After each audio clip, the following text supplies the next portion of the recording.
wipe my tears away, Max, because, I mean, this is just so touching. I can't believe, I'm getting emotional right now. We're the real champions of the NFC East. Shut the hell up. Just stop it. No wonder y'all are losers. This is why the Redskins are not winning, because of an attitude that's asinine like that. You running the NFC East, you ain't even in first place.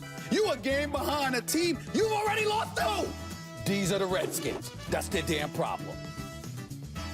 Stephen A. Smith, folks, that was him yesterday responding to Chris Baker and Ricky Jean-Francois talking trash after the win against Philly. But Baker didn't limit the commentary to the Eagles and the cameras postgame.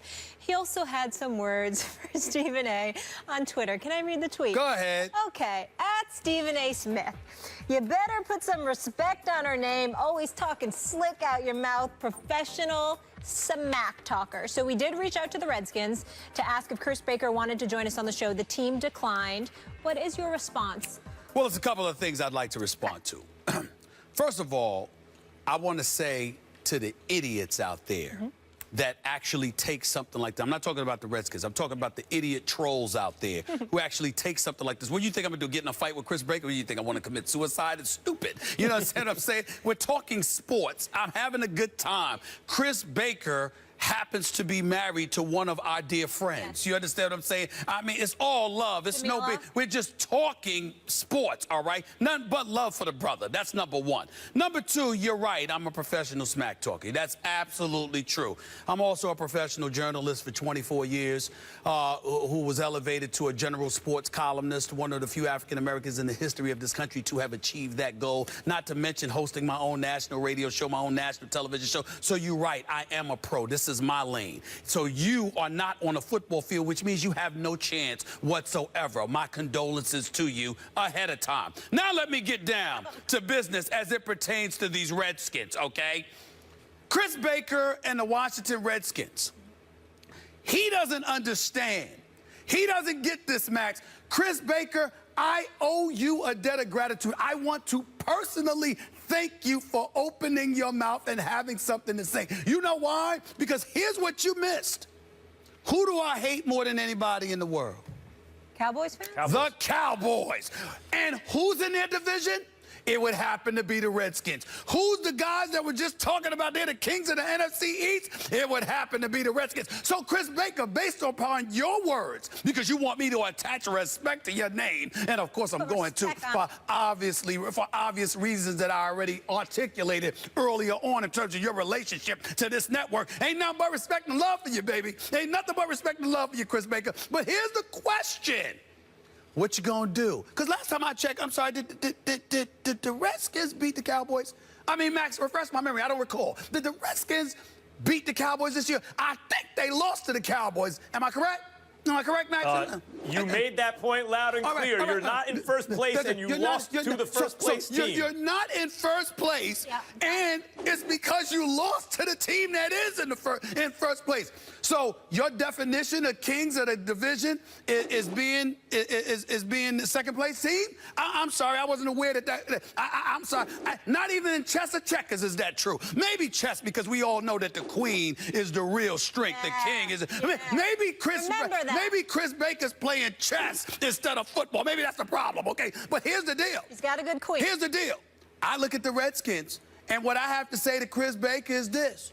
I get where you're coming from. I understand. You know, I'm looking at Matt Jones. He's running the football very, very effectively. Very impressive running back, averaging nearly 5 yards a carry. I'm looking at Robert Kelly and Chris Thompson and what they could do. You got a running game. Even though Kirk Cousins has struggled because he's Kirk Cousins, he's still completing 65% of his passes. You do have Deshaun Jackson and Pierre Garçon in the last years of their deal. They're looking to get the football more. We know when Jordan Reed comes back, he could do some damage. Kerrigan and the crew are getting after the quarterback, and they're doing well defensively. The way I look at this, Max, according to Chris Baker, you know, I'll stand corrected. I mean, we still got 10 games to go, but I will happily stand corrected, Chris, if you are, and the Redskins are, what you say you are, which is not the team that hasn't made the Super Bowl since 1991, by the way. Not that team that hasn't been in the Super Bowl in 25 years. Oh, no, you're special, okay? So since you're special, with the Dallas Cowboys playing football the way that they play, Max Kellerman, is it wrong? Mollywood, is it wrong for me, Max, to sit there and say, well, I expect the Redskins to step up and handle their business? After all, Chris Baker saying put respect to our name, right? Ain't that what he said? Ain't that what he said? I'm just asking, Mac. I'm just curious. Usually I would respond to something you said, but if you have a DVR, just go rewind to the part where Stephen A. said he went from columnist to among the first African-American general sports columnist from the beat to and then 24 years of that, and now national radio show and national TV show. So yes, professional smack talker. Yes. This is his lane, and I think Chris Baker picked the wrong fight this time. Yeah. Stephen A., here's the thing. The Washington franchise, whose name I won't even use, is the worst franchise in the NFC East. That is the franchise you would least like to be a fan of, the way they run their organization, starting with Dan Snyder. They haven't won a Super Bowl in a quarter century. They celebrate winning the NFC East 1 year. When they call out, it's not Dallas who's running it. Actually, at the moment it is. They are a game better than you because they beat you and they're in first place in the division, as though that's the important thing, to win the division. And then you call out the Eagles. It's not the Eagles who are giving their fans more excitement and hope for the future than Washington is. I was offended as a Giants fan. You're one game better than the Giants at the moment, and the Giants are the only team in the division that is repped in terms of Super Bowl championships. 2 in the last 9 years, when you got 0 in 25. So I was offended as a Giants fan. Any NFC East fan's going to look at Washington and think, who are you? Are you kidding? Because you win a game? On the other hand, they're just, in terms of smack talking, they were just talking some smack on their way to the locker room. They felt good about themselves because they won a game. Whatever. Well, a couple of more things before we end this segment, Max, if you don't mind. Go ahead. Chris Baker plays defense, doesn't he? Doesn't he play defense? I think he played defense. Doesn't he play defense, Max? I think I remember that. I mean, I just think so. 18th overall, 28th against the rush. You might need to fix that if you're going to be the best in the NFC East with Ezekiel Elliott there.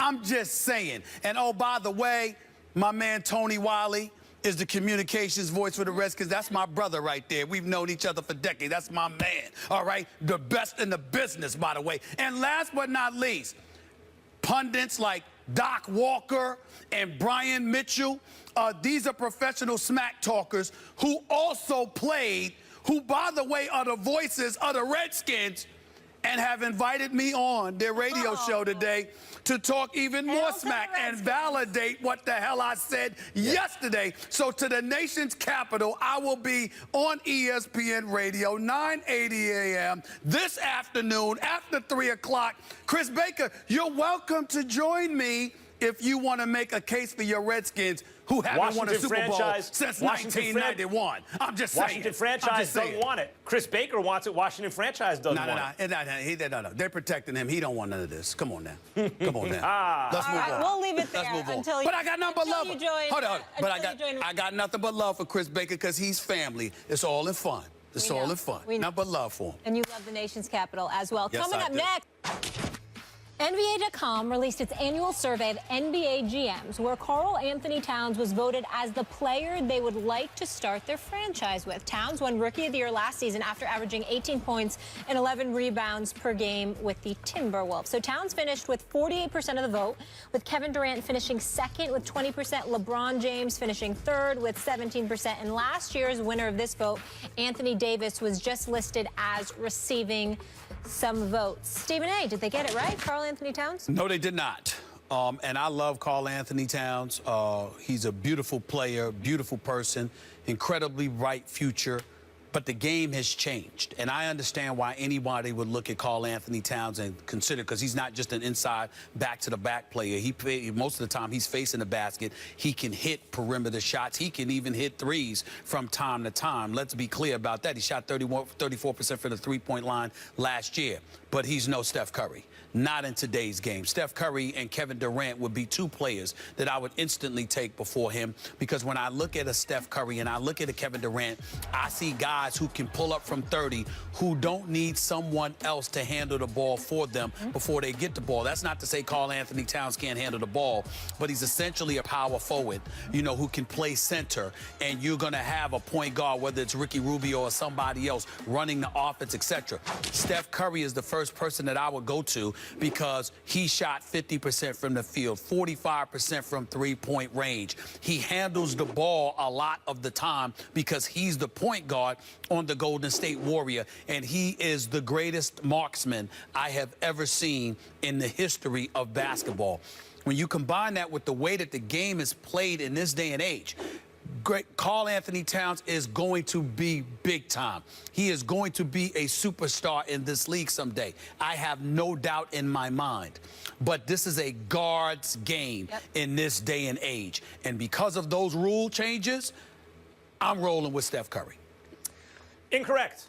They got it right, Stephen A. Smith. Karl Anthony Towns, as I said, is the guy who's eventually maybe going to take over from LeBron, because even LeBron in decline can keep doing this for as long as he wants, it seems, maybe 3 or 4 years from now. Karl Anthony Towns, when you're starting a team, you got to look at age. If you're not good, and maybe like the answer is LeBron, because he's so great that just having him means you're in a running for a championship for the next 3 to 4 years. But if it's not LeBron, and we're going to take age into consideration, Steph is pushing 30, so is KD. He's getting close. If you want to go with a guard, you go with Kyrie Irving, the second best player in those finals just last year. And he's 24 years old. So Kyrie would be the choice at guard. If you don't want Karl Anthony Towns, if you don't want Karl Anthony Towns, then you go with Anthony Davis, although his injury history gives me pause. And I'll give you another name. Kristaps Porzingis, who's 7'3" and only 21 years old, can take bigs off the dribble, can play with his back to the basket, can defend the perimeter, can defend the interior. You're speaking about potential. And can shoot. You're speaking about potential. Yes, of course. Hold on, calm down. This is basketball, baby. Hold on. The fact of the matter is you're speaking about potential. I'm not disputing that. I'm saying at this moment, based on what we have seen, where would you go? And I'm saying to you, I got a dude in Steph Curry, who is the greatest marksman we've ever seen, who is a point guard who primarily has the ball in his hands. The combination of those two ingredients combined with today's game, to me, there's no question. And the closest thing to him is Kevin Durant, because at 6'10" with a 7'6" wingspan. Hold on. So you're going with two guys who 30 is coming up pretty soon, and neither one of them really have alpha personalities to begin with, which is why they've teamed up to try to get over the LeBron hump. I think Steph Curry has an alpha personality. He hasn't shown it in the finals? Well, excuse me. I think he has an alpha personality. He wasn't 100% healthy last NBA Finals. He didn't play stellar, but don't tell me he doesn't have an alpha personality. Alpha personality isn't defined by just the finals. It's a bevy of big moments. Hold on. It's a bevy of big moments. Do you show up? There have been times when LeBron didn't show up. We're not going to deny that he's not an alpha personality now. And he evolved. If you are the back-to-back league MVP with back-to-back substandard finals appearances, what do you have to say about that? And you didn't neglect to mention the best thing about Steph, not just that he's a marksman, but he